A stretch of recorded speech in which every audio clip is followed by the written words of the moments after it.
নমস্কার। আজ বাস্তুর একটি অন্যতম গুরুত্বপূর্ণ দিক নিয়ে আলোচনা করব। হয়তো এর আগেও আমি এই দিকটি নিয়ে আলোচনা করেছি, কিন্তু সেইভাবে হয়তো আলোচনা করা হয়নি। কিন্তু আজ ভীষণই গুরুত্বপূর্ণভাবে এই দিকটিকে আমরা প্রাধান্য দেব। এই যে বাস্তুর নর্থ ইস্ট ডিরেকশন অর্থাৎ উত্তর পূর্ব কোণ, কেন এই কোণকে এতটা গুরুত্ব দেওয়া উচিত বা কেন আমরা এই কোণটাকে জ্যোতিষীরা বা যারা বাস্তুকার রয়েছেন কেন এই কোণটাকে এতটা গুরুত্ব দিয়ে থাকেন। বাস্তু নর্থ ইস্ট ডিরেকশনে দেবগুরু বৃহস্পতির অবস্থান, সাথে কিন্তু বাস্তু নর্থ ইস্ট ডিরেকশনে কিন্তু বাস্তু পুরুষের মাথারও কিন্তু অবস্থান, অর্থাৎ বাস্তু পুরুষের মাথা কিন্তু নর্থ ইস্ট ডিরেকশনে রয়েছে।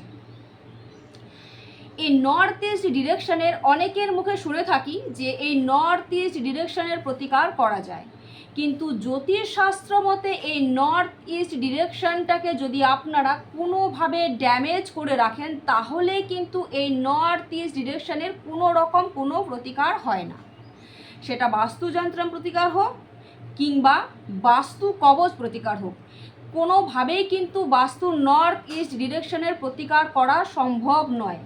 বাস্তু নর্থ ইস্ট ডিরেকশন ড্যামেজ করা মানে, বিশেষত বাস্তু নর্থ ইস্ট ডিরেকশন আমি যে বিষয়টা নিয়ে ড্যামেজ করতে দেখেছি তা হলো বাস্তু নর্থ ইস্ট ডিরেকশনে toilet, water tank, soft tank, এই বিষয়গুলো দিয়েই কিন্তু মানুষ সবচেয়ে বেশি এই বাস্তু নর্থ ইস্ট ডিরেকশনটাকে ড্যামেজ করে রাখেন।